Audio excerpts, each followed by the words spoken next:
2 years after everything ended, a lawyer's letter arrived demanding every yuan Fang Yuan had ever spent.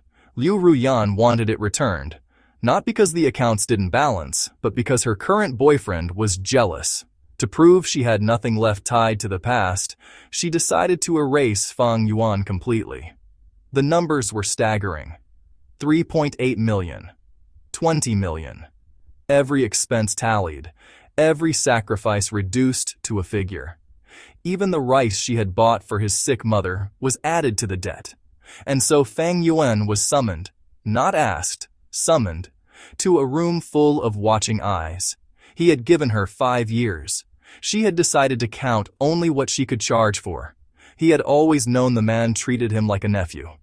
But he never imagined what would happen when the real nephew returned and discovered he was there. Fang Yuan came prepared. He arrived with a ledger of his own, every expense, every receipt, years of careful documentation. $2 for groceries, half the cost of a sports car, medical bills, his own time, all of it real. After accounting for what Hikyang owed, he said, Liu Ruyan still owed him 3.8 million yuan. He asked for a transfer. What came back was a look, slow, deliberate, and cold. Liu Ruyan leaned against the sofa and watched the way a cat watches something cornered. The room went quiet in the particular way rooms go quiet before something cruel happens. And then the laughter started, rich, mocking, entirely at his expense. They laughed at the idea of him, a man with nothing. Where would he find 3.8 million? Someone in the crowd made an offer. Serve me well, and I'll give you 3.5. Liu Ruyan said nothing. That silence was its own verdict. And then her voice came, flat and legal. If you can't pay, I'll take you to court. The words struck him in the chest, because this was not the first time he had been made to kneel before this room. The first time he hadn't cooked for Hikyang, she denied him food for 3 days. The second time he broke Hikyang's tablet, someone held his arm down and pulled the bone. The third time Hikyang was simply unhappy, he was costumed and humiliated before a crowd in a way that cost him something he could never name.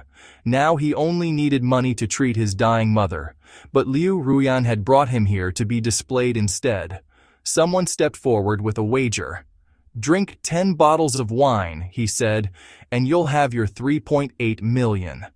Not one breath of hesitation. Fang Yuan reached for the first bottle. The alcohol was brutal, high proof, burning, scorching through his chest as it went down. Cold sweat broke across his skin. His brows tightened against the pain. The room watched in a new kind of silence.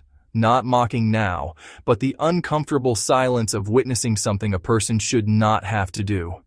He kept drinking, bottle after bottle, color draining from his face, eyes going red at the edges. He did not stop, because this was money. And money, in the life Fang Yuan was living, was the difference between his mother surviving or not. He opened his palm when the last bottle was empty. The man turned to Liu Ruyan. Do I pay him? There are moments when a person understands, with complete and terrible clarity, exactly what they are to someone else. This was one of those moments. The voices blurred into something shapeless. The word thief thrown back and forth like a stone, accusation piled on accusation. He stood in the center of it and held himself upright because there was nowhere left to fall. The call was supposed to be ordinary. It wasn't. When the voice came through the line, something in Fang Yuan understood before his mind could catch up. The phone fell. He fell next, knees to cold tile, a sound coming out of him that didn't sound like a person. More like something structural giving way. His mother was gone. He stayed on that floor for a full day and night. The darkness cycled into thin morning light. When it finally reached him, he was still there. The doctor had left a letter. Short and careful. Fang Yuan, run. Your life has just begun. The last gift she gave him was the simplest and most terrifying thing she could offer. Freedom. After the funeral, he made one phone call. Professor Bai, he said. I'm ready to join the project. The professor's voice rose with excitement so genuine it trembled. But then she asked about his mother. "My mother died," he said. "I won't love that woman anymore." 2 seconds of silence. Then she said quietly, "The most painful times are also the fastest." He believed her. Because he had to. Because a young man cannot stay buried in wreckage forever. Somewhere at the edge of everything he had lost, something small and stubborn remained. Something that might, with enough time, have been called hope. He remembered the first time Haekyang came home. A young man, handsome in a way that seemed almost deliberate, because in many ways it was.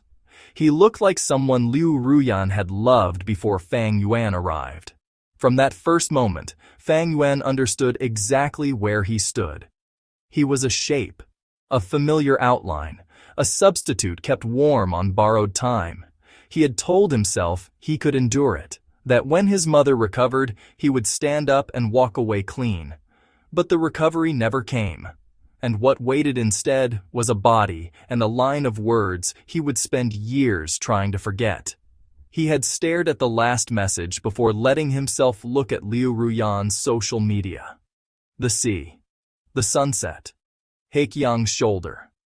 Photographs taken while his mother was dying. Taken during the weeks Liu Ruyan had promised to remain by his side. He took a taxi back to the villa. He wanted only his luggage. But Liu Ruyan was already on the sofa when he arrived. Cold, immediate, demanding to know where he had been. As if she were the one who had been abandoned. He felt with absolute certainty that whatever had once lived between them had been dead for a very long time. She chased him to the door and shoved him into the wall, hard enough to leave a mark on his back. She said he had made Haekyang sad. He looked at her, as steady as he could manage, and said, "What right do you have to be angry here?" His ribs ached. His spine ached. But for the first time, perhaps the very first time, he did not bend. And then, like a door swinging open onto an older room, something shifted in Liu Ruyan's voice. "Come back to the house," she said. "Grandfather wants to see you." A pause. Then, "I'll give you 100,000, said as if the money could smooth over everything, as if it ever could. He followed, not entirely for the money, because Liu Laoyezi was the one person in that entire household who had ever treated him as something more than useful. The old man had made his decision before they even arrived. In 1 month, he announced, Fang Yuan and Liu Ruyan would be married. The room cracked. Haekyang's face went bright, then brittle. Liu Ruyan stood stiff as a painting. She said she didn't agree. Liu Laoyezi struck her across the back and told her to look at what she had done. 5 years, he said. 5 years of promises and delays, taking what she wanted without once offering the permanence she owed. The room held its breath, and Fang Yuan, standing at the very edge of it, let himself remember, against his better judgment, a version of Liu Ruyan that had existed before all this. The woman who had stayed up through fevers, praying quietly. Who had planted a garden because he'd said he liked moonlight. Who had, for a brief time, felt like a world. But that world was gone. In its place stood a woman gripping Haekyang's hand with a love she had never openly given Fang Yuan. Not like this, not without conditions. She told Liu Laoyezi directly. The person she truly loved was Haekyang. She would not marry anyone else. The old man's breath grew labored. His chest heaved. Haekyang dropped to his knees, tears running freely, begging for an audience of one. Fang Yuan watched the scene with bone-deep weariness. He reached into his coat and withdrew a small wooden box. Inside was an osmanthus pendant, a Liu family heirloom placed in his keeping years ago by Liu Laoyezi himself. He set it on the table. He bowed. He said goodbye. He did not look back. As he passed the door, he heard them through it, Liu Ruyan and Haekyang, voices tangled together, close and certain. They were each other's great love. He had always known this. He went to the bank first and transferred 3.8 million into Liu Ruyan's account, every cent she had claimed. Then he walked to Liu's group and submitted his resignation. The manager, one of the few people in that building who had ever shown him genuine kindness, congratulated him, wished him well. He smiled and said he was grateful. He did not owe Liu Ruyan anything. Not anymore. He had barely returned to the apartment when the glass hit him. A water cup thrown with force. It shattered across his arm, shards cutting through skin. Liu Ruyan came at him with a fury she had stopped pretending to control, her palm connecting with his face before he could raise a hand. She was screaming, accusing him of something monstrous, that he had pushed Liu Luoyezi down the stairs, that he had tried to kill him. Fang Yuan stood very still, blood rising in small bright lines along his arm. He asked carefully how the old man could have fallen. And the voices closed in from every side, certain, unified, suffocating. He pressed into the corner and watched Liu Ruyan exchange a glance across the room. In that single look, he understood exactly how this had been arranged. He would not confess to something he hadn't done. Not for money, not for safety, not for peace. "You have nothing to fear," Liu Ruyan said, "if you didn't do it." But her eyes said something else entirely. They said, "You are already guilty." He looked at her, really looked, and something in him went very quiet. Not the quiet of surrender. The quiet of a person who has found the bottom and discovered against all expectation that the ground is solid. He told her the truth. He said it without shouting, without begging, with only the calm of someone who has decided the truth is the one thing left worth protecting. "If anything happens to grandfather," he said, "then hold me accountable for everything, but you cannot insult what I know to be real." He could feel his blood pressure dropping, his skin going cold. At the edges of consciousness, he thought he could hear his mother calling. He was not afraid of that sound. He had been here before, in a dream that felt unbearably real. In it, Hyekyang had not yet returned. Liu Ruyan still showed him the world. She walked beside him through hospital corridors, stayed close at his mother's bedside, brought warmth into spaces that had always been cold. He had prayed to be called her family, to be allowed to belong, and for a time, a real and painful time, he had believed it was possible, until a pot of ice water ended the dream the way dreams always end, without warning, and all at once. When consciousness returned, he was somewhere he recognized. The forbidden room, the place Liu Ruyan kept for enemies. The air was heavy with the memory of things done in the dark. Even the pale moonlight through the bars seemed unable to reach anything living. He pressed himself against the wall and said what he had been saying since the beginning. "I did not push him. I am not wrong. I will not confess to something I didn't do." He tried to stand. His legs refused. Liu Ruyan laughed from the doorway. Then the lights went out. The door opened again in the dark. Hyekyang entered holding something with the practiced ease of a man who had done violent things before. He studied Fang Yuan's face with the contempt of someone who has decided another person is not fully real. "If this face weren't yours," he said, "Ruyan wouldn't look at you twice. But since it is, I can't allow you to keep using it." He raised the knife. Fang Yuan's hand came up, instinct before thought, and then the wall. A forceful shove from behind slammed him into the corner. He heard the crack before he felt it, bone registering its damage in the spine before the nerves could deliver the message. Hyekyang had stabbed himself. He lay bleeding, already arranging the story the way people with power always arrange stories. Himself at the center, Fang Yuan as the villain. Liu Ruyan arrived within minutes and dropped beside Hyekyang with a terror Fang Yuan had never once seen her show on his behalf. The best doctors were called. The hospital was mobilized, and Liu Ruyan, who had denied Fang Yuan's mother a surgery, who had watched Fang Yuan bleed and laughed, rolled up his sleeve without hesitation to give Hyekyang his own blood. His friends tried to stop him. "Is he really worth your life?" "Just a man," they said. Liu Ruyan's answer came from somewhere beyond reason. "Hyekyang is everything to me.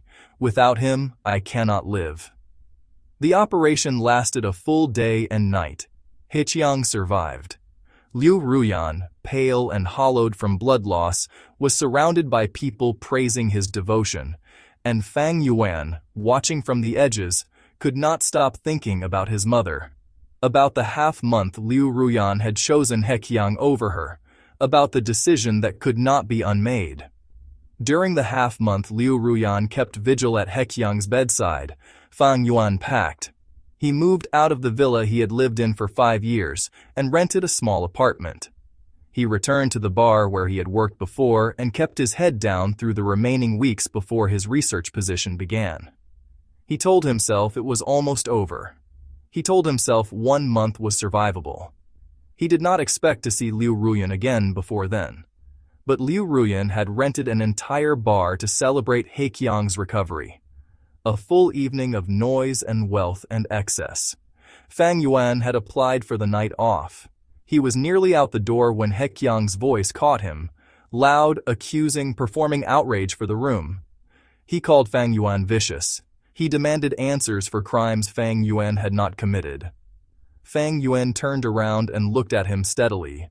"I haven't done those things," he said. "Keep saying I have, and I will sue you for slander." Then he turned back toward the exit. They stopped him. Wine poured, not into glasses but over him, a slow cascade of deliberate humiliation.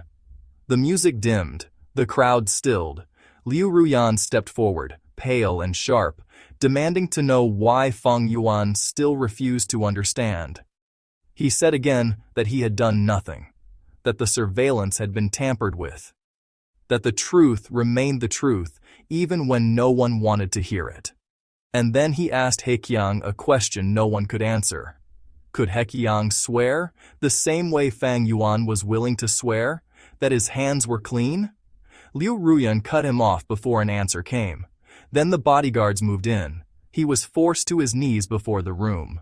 The leather whip appeared in Liu Ruyan's hand, not as a threat, but as a declaration. "Did you do it?" Each question came with a strike. His body absorbed it, electric and stunning, stealing the breath from his lungs. He did not confess. His voice came out thin, stubborn, and unbroken. "No." Liu Ruyan laughed. The whip rose again. "No," said Fang Yuan, quieter, but somehow more final. "You claim you did nothing wrong," Liu Ruyan said. "Then you are a sinner who won't confess." The beating went on. The laughter swelled around him. But something strange happened inside him. The more they laughed, the more solid he felt, as if being seen in his refusal was the one thing they could not take. He laughed through his tears. "I am right," he said. "Why should I confess to a thing I didn't do? The biggest mistake I ever made was meeting you." That line detonated the room. Liu Ruyan came at him without restraint. Strike after strike, each one named. The first for grandfather. The second for Heqiang. The third as a warning never to approach the Liu family again. 64 blows in total, each landing on a body that had already been through too much. On the 64th, something gave way inside him. A single drop of blood. And then he fell. He woke in a hospital ward. The television was on. The footage playing was of his own beating. A clip now circulating widely, the sound of the whip and his low voice filling the small room with a terrible intimacy. He had been rendered invisible in his own suffering, abandoned in a corner like something discarded, until a pair of familiar footsteps announced that the story was not finished yet. Heqiang arrived red-faced and vindicated. Half a month of convalescence, half a month of Liu Ruyan's undivided attention, and now ready to collect. He threw a plastic bag at Fang Yuan. Inside was a container. His mother's ashes, taken without permission, scattered, fed to nothing. Fang Yuan's hands began to shake. He opened the container and found it empty. A void where his mother's remains should have been. "It was my suggestion," Heqiang said, almost cheerful. "One word from me and Ruyan stops the surgery. Look at what I can do." He raised his left hand and the light caught the ring. Liu Ruyan's ring, the one purchased when everyone believed a wedding was coming. The one Liu Ruyan had refused him, saying flatly that Heqiang deserved everything. Fang Yuan looked at that ring, and something old and grief-stricken in him finally fully ran out. His palm connected with Hyekyang's neck with everything he had left. "You killed my mother," he said. "You deserve to answer for that." Liu Ruyan shoved him, an open-handed slap across his face. Madman. But Fang Yuan had stopped processing her words as anything other than noise. He spoke with the flatness of someone who has crossed a threshold. "You killed my mother." The words landed differently in Liu Ruyan's chest than she expected. Something shifted in her expression. Just slightly. She asked what he meant. "Your mother," he said. "She held on to so many memories. Until a month ago." Hyekyang jumped in immediately. He was lying. He'd seen the woman walking in the hospital just 2 days ago. Liu Ruyan's eyes clouded, and she made her choice. The mental hospital was cold and systematic in its cruelty. The first day, he ran. He was caught and beaten for it. The second day, they tied him to the table. The third day, exhaustion wore down his resistance, and he asked to see Liu Ruyan. What arrived instead was a group of orderlies with a very specific assignment. They found the fear he had kept hidden, the enclosed spaces, the darkness, the pressure, and they used it the way only people who have been told to use it can. He lay in the narrow dark and asked himself if this was where it ended. Blood ran warm across his face. "Whether you survive," someone said, "depends on luck." He wished he could unmake the choice to love Liu Ruyan, but he could not. And so he lay there in full knowledge of what love had cost him, turning the years over slowly, looking for the place where the thing between them had still been real, because it had been. In a bedroom, a study, a bathroom, even an office. They had been close in the reckless way people are when they still believe closeness is safe. He had not imagined it. He had simply been wrong about where it would lead. The door of the mental hospital opened. Liu Ruyan came through it with bodyguards. For a few seconds, the room was chaos. Violence moving in every direction. Then silence. He was lifted and carried. When he woke, he was in a proper bed in a clean room. Liu Ruyan sat nearby. For a single fractured moment, the man who had once looked at Fang Yuan with something warmer than calculation seemed to surface. "Even garbage," Liu Ruyan said quietly, "is not for anyone else to hurt." And then the words that followed dismantled whatever that moment had briefly opened. Liu Ruyan handed him a letter and a number, a sum small enough to be insulting, and reminded him that Hyekyang was the one who mattered. That for the sake of 5 years, Fang Yuan would have his basic needs covered. That this was generosity. He should be grateful. Fang Yuan looked at Liu Ruyan's face, perfectly arranged in its charity, and thought, "So this is what I was. A beggar you occasionally remembered to feed." He said nothing. He waited until Liu Ruyan left the room. Then he picked up his phone and called the police. 10 separate reports, 10 voices ready to be counted. He looked at the sun through the window and gave himself 10 hours. 10 hours to leave this life behind. He packed. He bathed. He took stock of what remained of himself. He went to the cemetery first. He pressed the ashes carefully into the earth beside his mother's stone and stayed until there was nothing left to hold back. "Mom," he said, "I'm going to pursue real freedom.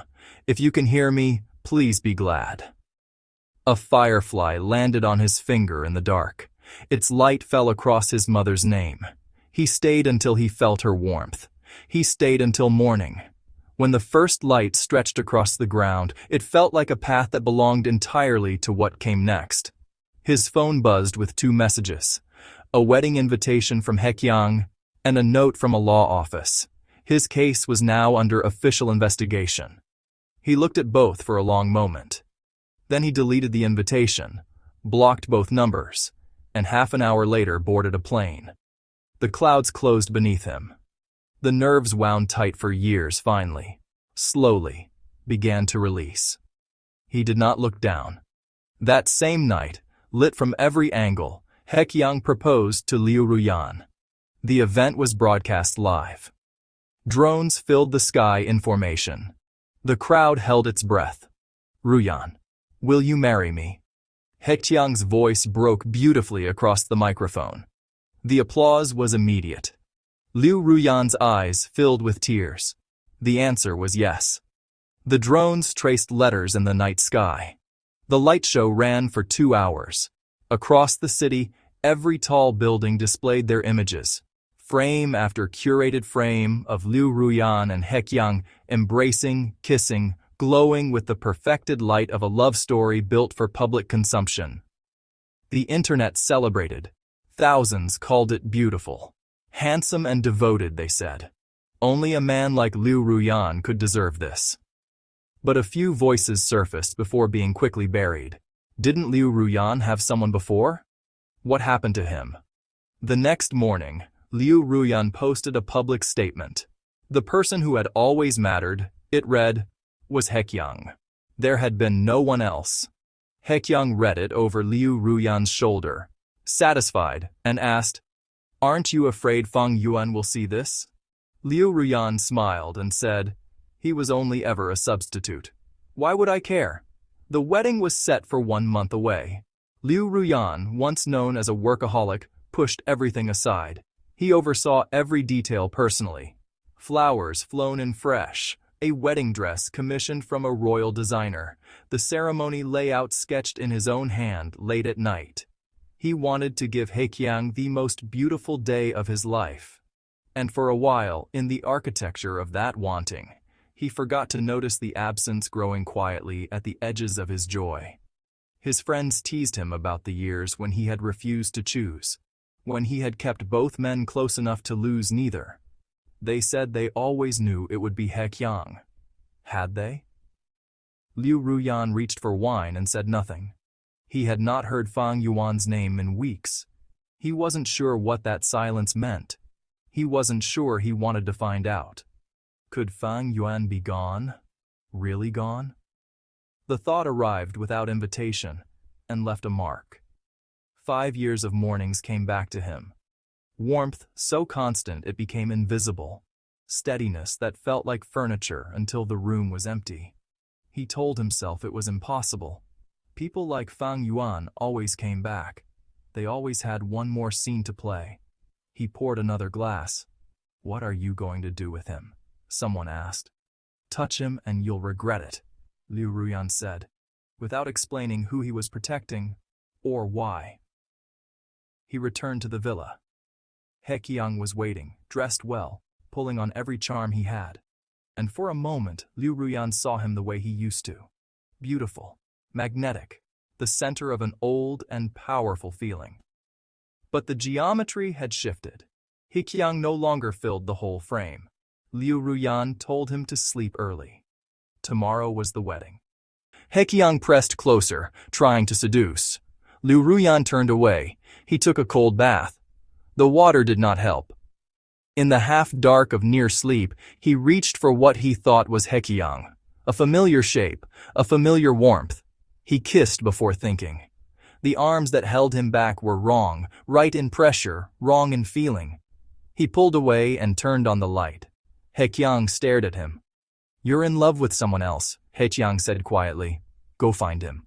Liu Ruyan said the right name. He apologized. He held Hekyang close and swore, recklessly, against the Liu family rule against sworn promises, that he loved Hekyang and always had. Hekyang fell asleep satisfied. But Liu Ruyan lay awake for a long time in the dark. He went to the study and tried to work. He couldn't concentrate. He kept returning to Fang Yuan, the specific quality of his presence, constant and real and easy to take for granted, until it was simply gone. He picked up his phone and opened the chat. He scrolled through years of messages, small daily exchanges, requests about money, quiet questions about his mother. He waited for a new one to arrive. None did. He set the phone down, picked it up, set it down again. He closed the app and reopened it several times, as if repetition might change the screen. No new messages. This was wrong. Even at their worst, even in silence, there had always been something. A small question, a request, a few words that meant, "I am still here." But now there was only the soft glow of an old, unanswered notification. a message that had gone out and never been received. The morning of the wedding arrived gray and divided, half sun, half cloud, a distant band of thunder that couldn't quite commit. Liu Ruyan pressed the alarm and spent 2 hours in the dressing room telling himself he was happy. He was happy. The venue was perfect. Heqiang was perfect. This was perfect. Only a small, unreasonable part of him noted the absence. Fang Yuan had not come. Ridiculous, he told himself. Fang Yuan was a stranger he had shared 5 years with. But a stranger. He texted from the dressing room. "Where are you now?"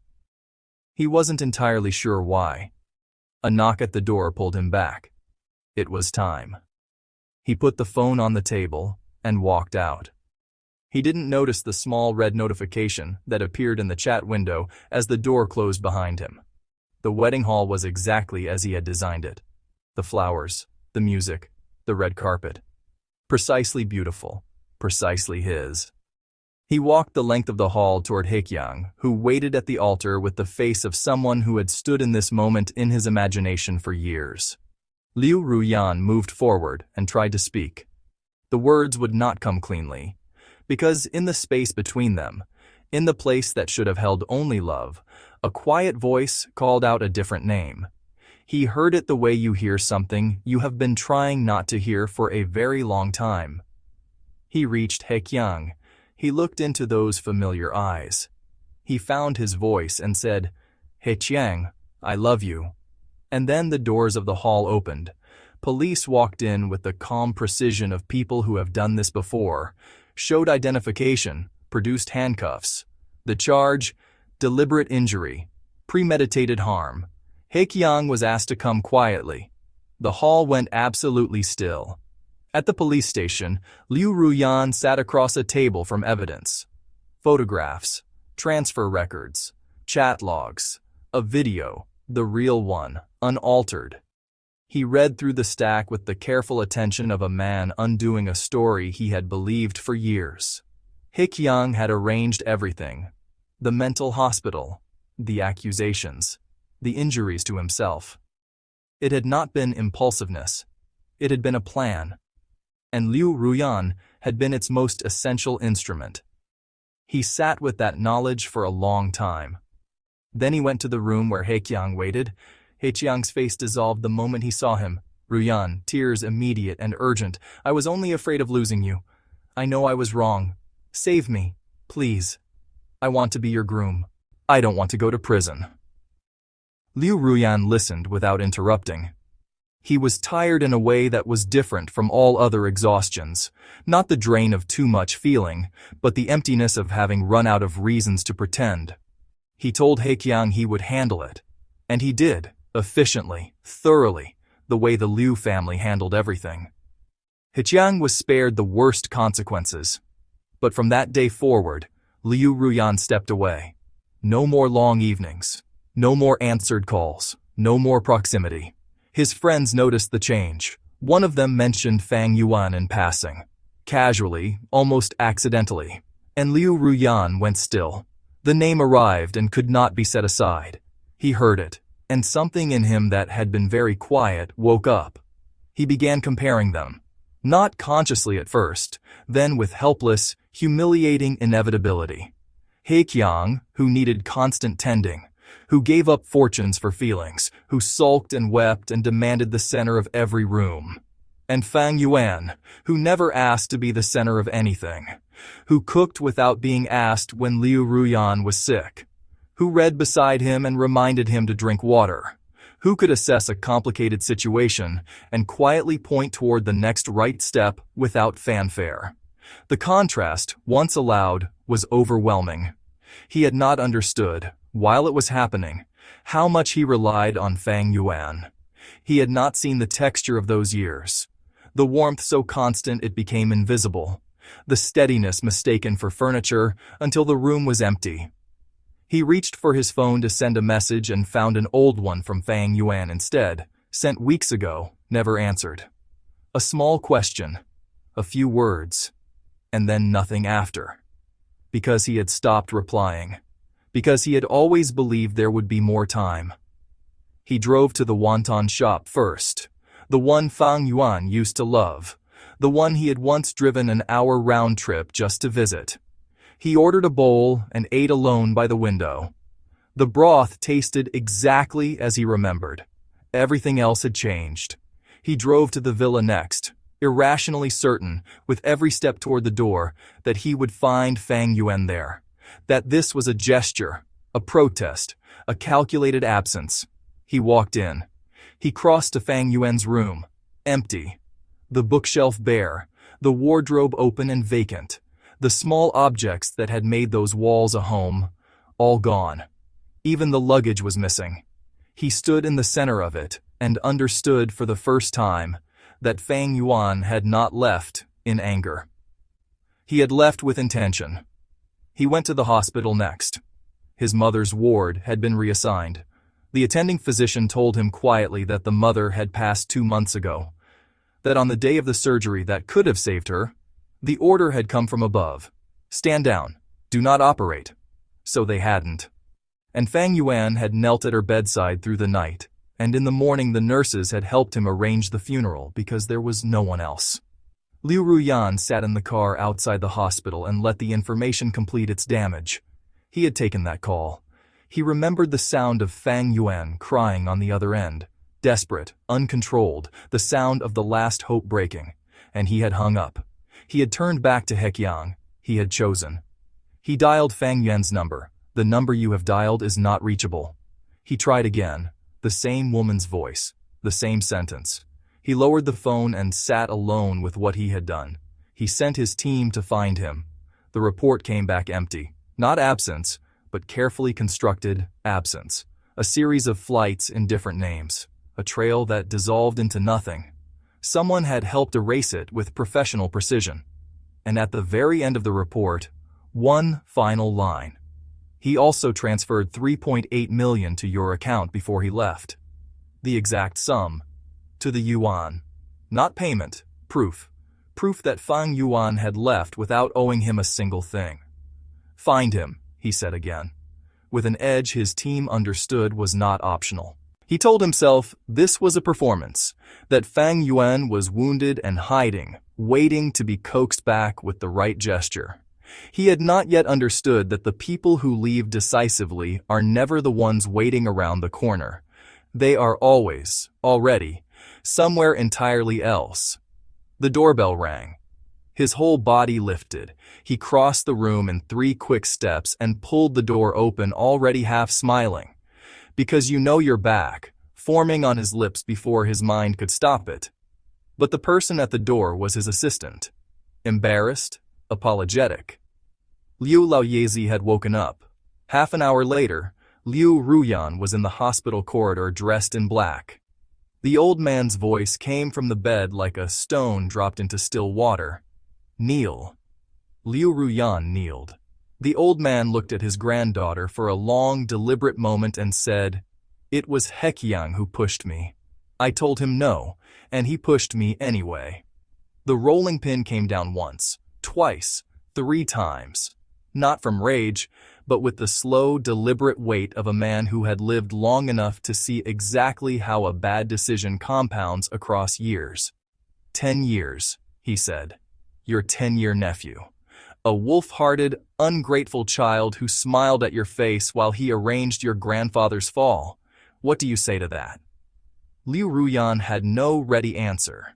He sat with his back aching and his chest worse, and he made a promise he intended to keep. He went directly from the hospital to Hekyang's apartment. Hekyang answered the door in tears of relief. "Ruyan, you came. I knew you weren't still angry. Please don't leave me." And Liu Ruyan let him speak through the full performance of vulnerability and devotion, and then turned and led him out without explaining where they were going. They drove in silence through streets going dark. They stopped at a strip of unlit ground at the edge of the city. Hekyang stepped out into the wind and shivered. They stood before a tombstone. Hekyang's face changed as recognition arrived in slow, crushing pieces. He fell to his knees in the wet grass, not performing now, genuinely shaken. Liu Ruyan stood above him and spoke without raising his voice. "When you suggested stopping her surgery, when you let her die, Did you believe this moment would never come? I said, I would love you for a lifetime, Liu Ruyan said. I said, I would do anything you asked. And you used that. You used it to kill a woman, to push my grandfather down the stairs, to have the person I should have protected beaten and locked away and broken. You are so kind, Hekyang. Everyone always said so. Why did you make me see otherwise? Hekyang was shaking now, tears running freely in the cold wind. Ruyan, I was afraid. I loved you too much. I know I was wrong. Please save me. Don't let me go to prison. Liu Ruyan turned and walked back to the car. That night, Hekyang was locked in the room at the edge of the Liu property, the one with a door that opened only from outside, that looked out on nothing. He sat through the dark hours with the full understanding, perhaps for the first time, of what it meant to be left somewhere by someone who had stopped rescuing you. When the door opened in the morning, a divorce certificate and a plane ticket were on the floor. From now on, Liu Ruyan said, do not reappear. Hekyang did not accept it. He waited at the gates. He dropped to his knees on the pavement. He scrolled through years of photographs and played them back like evidence of a debt. The mountain, the sunset, the hotel room, the years. Don't throw this away, he said. Don't give up 10 years of love. He performed every version of remorse in his inventory. Liu Ruyan walked past each time with the expression of a person who has already finished grieving and is now mildly irritated by its continued presence. Liu Ruyan listened to the final speech with his hands quiet at his sides. I didn't forget, he said, but it was because everything was so beautiful that I can now see how ugly the ending truly is. He had stood in the long light of that happiness and failed to notice the rot beneath it. He had confused the feeling for the truth, and it had cost him everything it could. Get out, he said. Don't make me call the police. Hekyang understood finally that there was nothing left to negotiate. Before he left, he asked one question, the only one that had ever really mattered. Did you fall in love with Fang Yuan? Liu Ruyan did not answer aloud. Far away, in a plain and unremarkable corner of the country, Fang Yuan arrived at a research laboratory at the end of a long journey through mountains and rivers. Professor Bai met him at the door, apologizing for the modest conditions. Fang Yuan looked around and felt, for the first time in a very long time, exactly where he was supposed to be. How could I be upset, he said, to participate in this research? This is what people only dream of. And medicine had always been his dream. He had grown up in and out of hospitals, first for his own fragile health, then for his mother's long decline. He had spent so much of his life inside those corridors that he had eventually decided to understand them rather than simply fear them. He had studied with everything he had, even through the years at the villa, even through all the rest of it. He had never stopped. It was the one thing no one had thought to take from him. In the weeks that followed, he worked. The way someone works when work is the only thing standing between them and the past, with total absorption and almost frightening focus. He attended every evaluation. He mastered every theory. He came out on top at every assessment. Within a month, he was formally integrated into the National Research Institute project. The hours were brutal and the conditions were spare. But surrounded by people who saw him only as the sum of his abilities, Fang Yuan felt something he hadn't felt in a very long time. Like himself, a junior colleague found him in the break room one afternoon and asked, looking at a document, "Is Liu Ruyan your girlfriend?" Fang Yuan paused. He had not heard that name spoken aloud in weeks. He let himself feel the full weight of it. And then he took the photograph that had been sitting in his wallet and tore it cleanly in half and dropped it in the bin. "A passerby," he said. "Nobody worth mentioning." For the first time in 5 years, saying it felt completely true. 2 months later, the breakthrough came. The research direction they had been pursuing cracked open in a way that made the entire institute go very still. The specific hush that falls when something genuinely new enters the world. Fang Yuan ran the data to Professor Bai's office barely containing himself. The professor wept with excitement. The results were reported upward. Within an hour, Fang Yuan's name was known across the entire National Research Institute. The department head asked him, half joking, "What prize would you like?" He had been at the institute for 1 month and had already outpaced people who had been there for years. Not through luck, not through connection. Through talent that had always been there, waiting for a room large enough to hold it. He worked through hunger and illness and the particular loneliness of being too absorbed to notice he was lonely. He did not notice any of it. He was exactly where he needed to be. One day, he applied for a month of leave. The entire institute was surprised. Professor Bai approved it immediately and pulled him aside afterward. "You should rest," she said. "Looking at you, people would think we don't feed you here." Then, more quietly, "Fang Yuan, you're not young anymore. Have you ever considered your own happiness?" He had. He let her arrange a blind date. He agreed to a trip. He stood at the edge of the sea and watched sunsets that Liu Ruyan had once sent him photographs of, standing in the same light, seeing something different. He climbed to a high place where the wind was strong and the sky was enormous. He looked out across all of it and felt something loosen in his chest. The day he arrived, the professor was delayed by an emergency meeting. "Don't worry," she said over the phone. "I've asked my daughter to pick you up." The call ended. A sweet voice arrived in its place. "Fang Yuan," she said quietly. "I didn't expect it to be you." He had not heard that voice in years.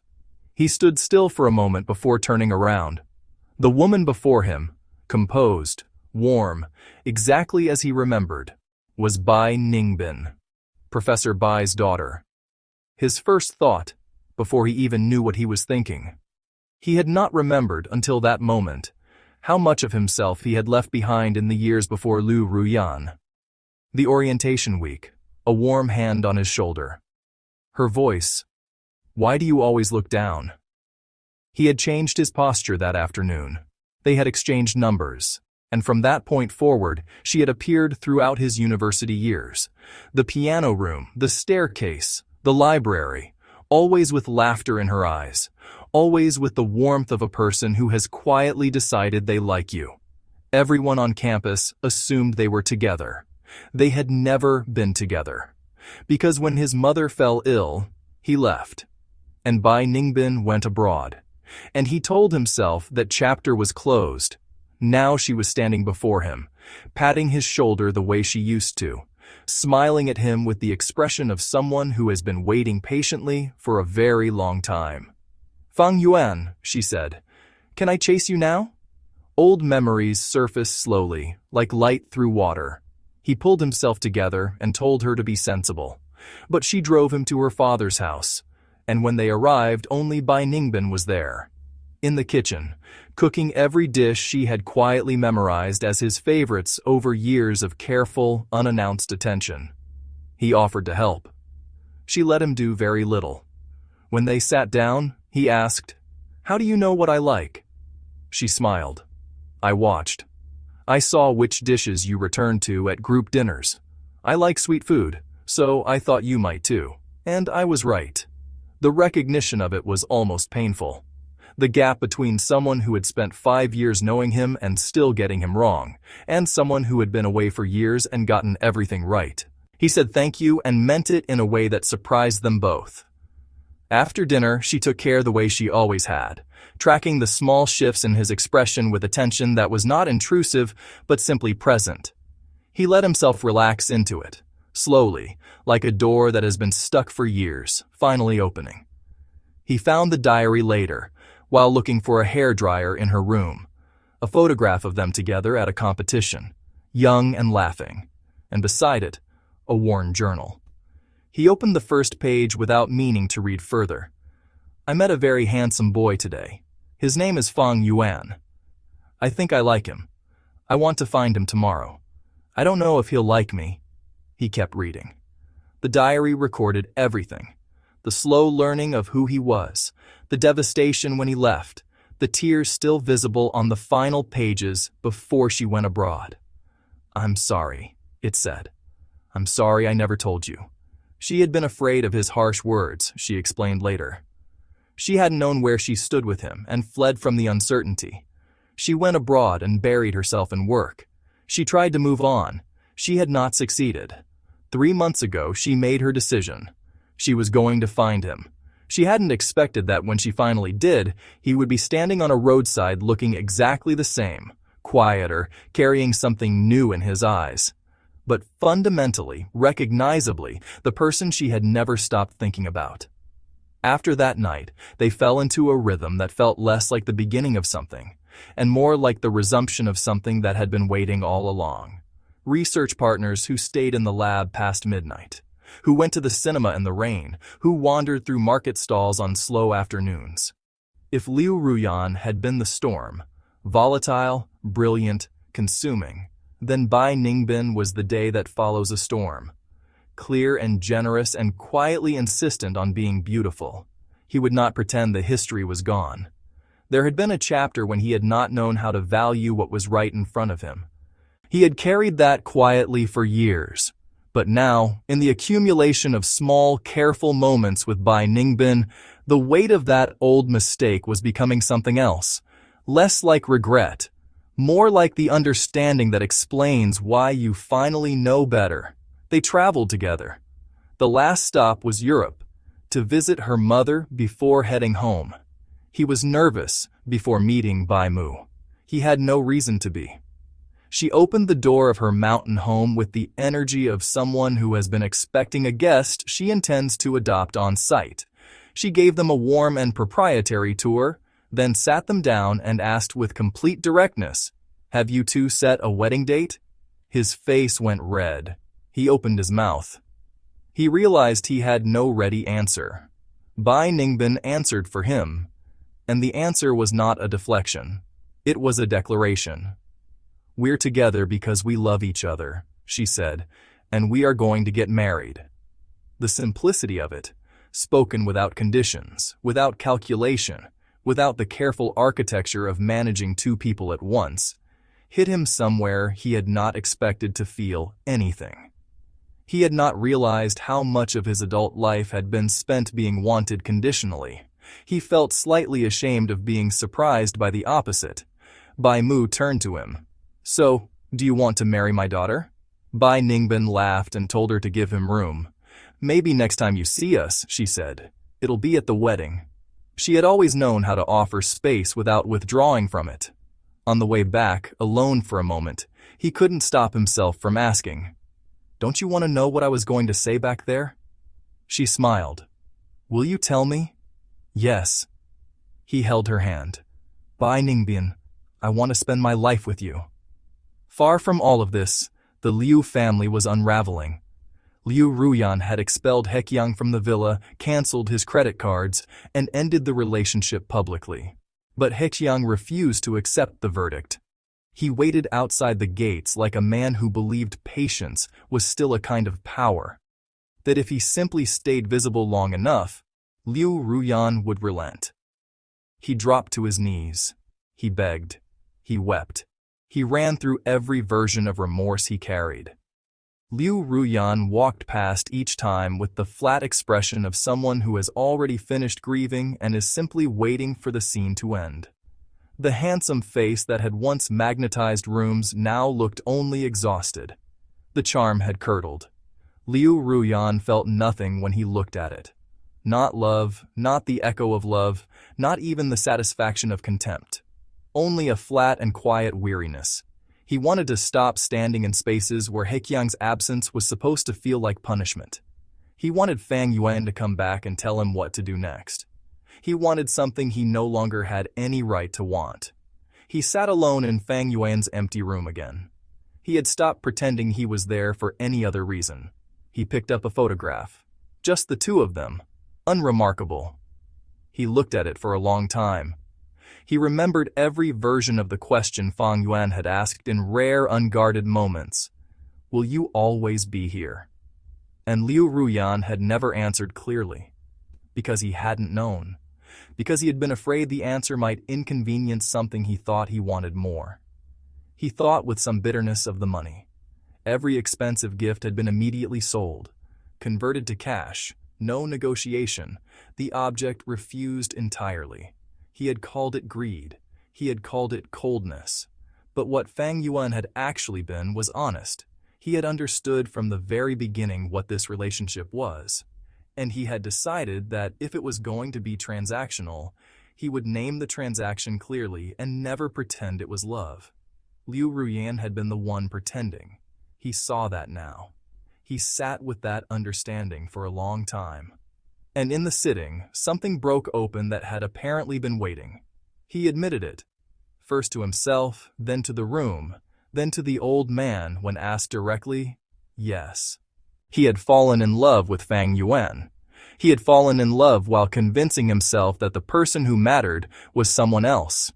He had spent 5 years building a wall against a feeling that had refused to be built against. And now, the feeling was the only thing left standing. He thought about what he had actually done. He had refused to love someone who gave him everything, who had been warm and dependable and privately extraordinary, because he had decided that the beautiful suffering of wanting Hekyang was more interesting than the quiet goodness of receiving Fang Yuan. He had confused drama for depth. He had confused what was complicated for what was real. He had been, in the most expensive possible way, wrong. He went to the room where Fang Yuan had kept his things. In the corner, behind a chair, he found a glass bottle, filled with small folded paper stars, 999 of them, the way you fold when you are hoping for something very specific. He opened one. The handwriting inside was unmistakable. Words Liu Ruyan had said, recorded carefully, preserved as if good words from this man were rare enough to be kept. He sat on the floor of the empty room and opened every single one. He thought about all the places Fang Yuan had wanted to visit. The sea, the mountains, the cities mentioned offhandedly, the way people name dreams they half believe will never happen. Liu Ruyan had taken him to none of them. He had visited all of them himself, alone. He now understood the difference between a place you visit and a place you share. The Liu group fell. Not all at once, like a tree goes, slowly and then suddenly. One night, a coalition of creditors and silent partners activated the cracks that had always been there. The company that had been the Liu family's foundation was in ruins by morning. Liu Ruyan did not particularly care.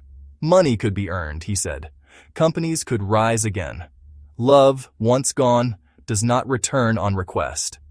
A newspaper arrived with Fang Yuan's photograph on the front page, standing at a podium at the National Research Institute. He looked transformed, certain, bright, like a person who had finally arrived at the life that had been waiting for him. Liu Ruyan was on his feet before the paper hit the floor. He had to go, immediately, to find him and apologize and ask, beg, demand, whatever it took to be allowed back into some corner of that life. He made it to the front gate before the bodyguard stopped him. Liu Laoyezi's voice came from inside. If you go now, you embarrass this family. Liu Ruyan turned to face his grandfather and said, for the first time, the plain truth. I fell in love with Fang Yuan. I am going to find him. Please let me go. Liu Laoyezi sat very still. He looked at this granddaughter who had once been so certain, so imperious, so entirely convinced of her own hierarchy of feeling, and saw in her face something that had not been there before. Grief, the real kind. He sighed. You were the one who insisted on Hekyang, he said. You fought your whole family for him, and now you've lost Fang Yuan. Are you satisfied? A friend nearby could not stay quiet. Proud as you are, he said. Stop beating yourself. Just go find him. But he had waited too long. He went to the research institute and stood at the gate claiming to be Fang Yuan's fiancée. The guards did not let him through. Someone nearby had a phone. Within minutes the connection was made. The strange figure at the gate, the story circulating for months, the man who had been used and discarded and told to be grateful. The comments arrived in waves. The only advantage of this person, someone wrote, is his connection to academician Fang Yuan. Liu Ruyan read the screen and felt, beneath the sting, the particular clarity of being seen accurately for the very first time. He stood in the rain outside the research institute and did not move. Lightning split the sky. Thunder followed, and the rain came in sheets until his clothes were soaked through and a crowd had gathered at a careful distance. He did not move. He was not performing. He was simply present in the consequences of himself. After a long time, long enough that he had stopped counting, an umbrella appeared over his head. He turned. He stood behind him, holding it, his face carrying the full weight of 11 years. "Liu Ruyan," he said softly, "shall we go?" But Liu Ruyan looked at him and felt, not love, not the echo of love, not even pity, only the distant fading recognition of someone who had once been very important for reasons that no longer seemed sufficient. "Hekyang," he said, "we're over. There is no reconciliation. Don't come to me again." He woke in an unfamiliar room, high ceiling, marble floors. A man at the far end with arms crossed and a face arranged in an expression that suggested this was assessment, not rescue. "Who said you could sleep in my bed?" Liu Ruyan tried to sit up. His head rang. A call was made. Medical personnel arrived, administered something that resolved the immediate crisis, and left. As they went, Hekyang's eyes tracked them with an expression Liu Ruyan had finally learned to recognize. This was not love. This had been strategy. This had always been strategy. Liu Ruyan understood with terrible clarity what Hekyang had been planning. A child. Liu family blood. An arrangement that could not be legally undone. He got up. He walked to the door. He looked at Hekyang one final time, the face that had organized so much of his life, that had cost so many people so much, and he felt something sharpen behind his eyes. He sent a short message. Then he walked out. Hekyang was taken to the hospital before the hour was finished. Someone had filmed the scene outside the research institute and uploaded it. The internet did the rest, connecting the figure in the rain to the story that had been circulating for months, to the wedding, to the man who had been used and discarded and told to be grateful. The comments came in waves. "The only advantage of a person like this," someone wrote, "is being connected to academician Fang Yuan." Liu Ruyan read the screen and felt, somewhere beneath the sting, the particular clarity of being seen accurately. Bai Ningbin found him looking at the phone. She gently took it from his hand and set it face down on the table. "What are you looking at?" she asked. "I'm confused," he said, and meant it in all the ways the word could mean. She did not ask him to explain. She sat beside him and waited, which was the thing she had always been best at. "Don't worry," he said finally. "I don't miss him. That's all his old self-pity. When my mother died, I burned everything I had kept about Liu Ruyan. I stopped grieving someone who turned grief into a weapon.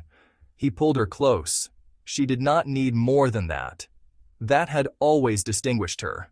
She never required more than she was given, and she offered herself without reservation in return, in the small daily language of someone who has decided a person is worth the full effort of knowing." He held her and was, for the first time in a very long time, not bracing for what came next. 2 hours later, he took her to his mother's grave. He had not been back in a long time. He set flowers at the base of the stone and sat quietly, Bai Ningbin just beside him, giving him the space of his grief without withdrawing her presence from it. Before they stood to leave, he reached for her hand. His eyes were wet at the edges. "Mother," he said, "I found someone. I want to spend the rest of my life with her. If you can still hear me, please give us your blessing. Let her have a safe and happy life, and bless us to find each other, over and over again, in whatever comes next."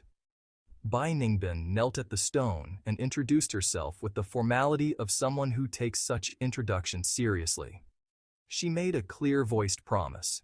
She would not let him suffer. She would take care of him. Then she stood, and they walked toward the car. That was when the voice reached him. Quiet, familiar, and completely unwelcome. He stopped. He turned slowly. Liu Ruyan was standing a few meters away, looking at him with the expression of a man who has rehearsed this moment for weeks and just discovered that rehearsal does not prepare you for the real thing. Liu Ruyan moved toward him.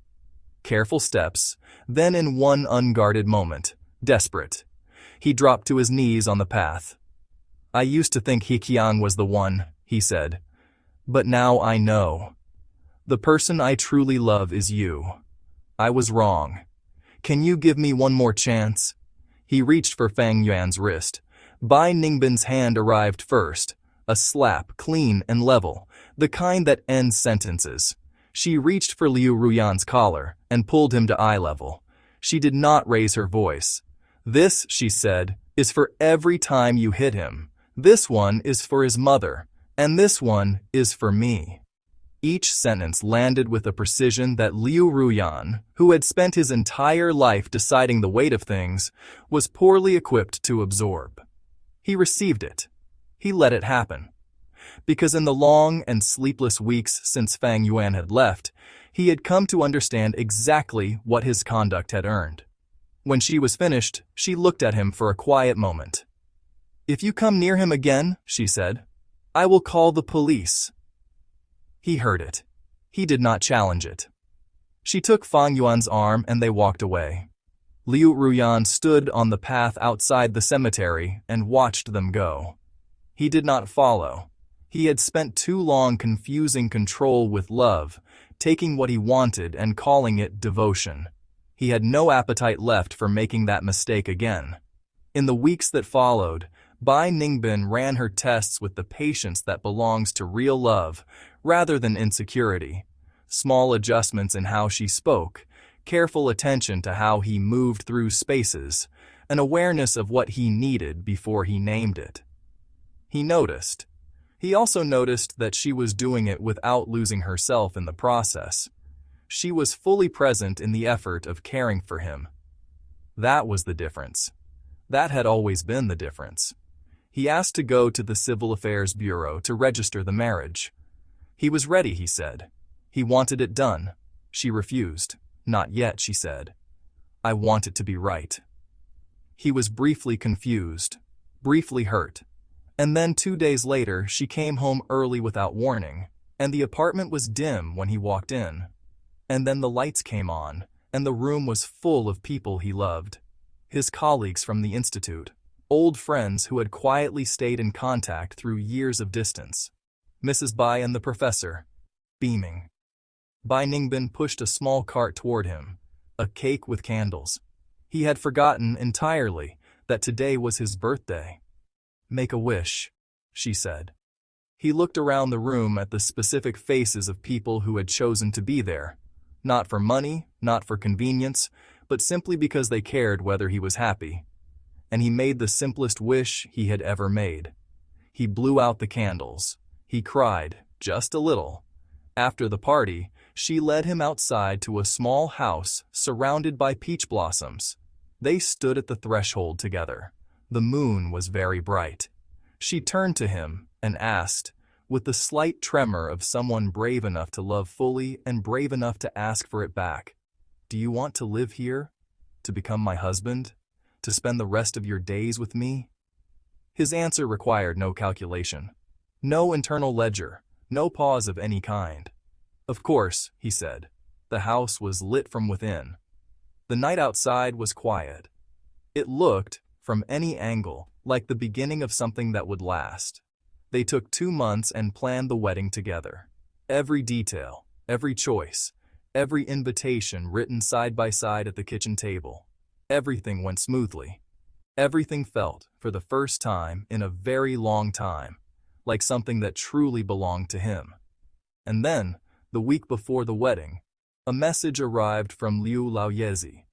"Fang Yuan," it said, "I know this request is not fair, but I hope you'll come to the hospital to see Ruyan.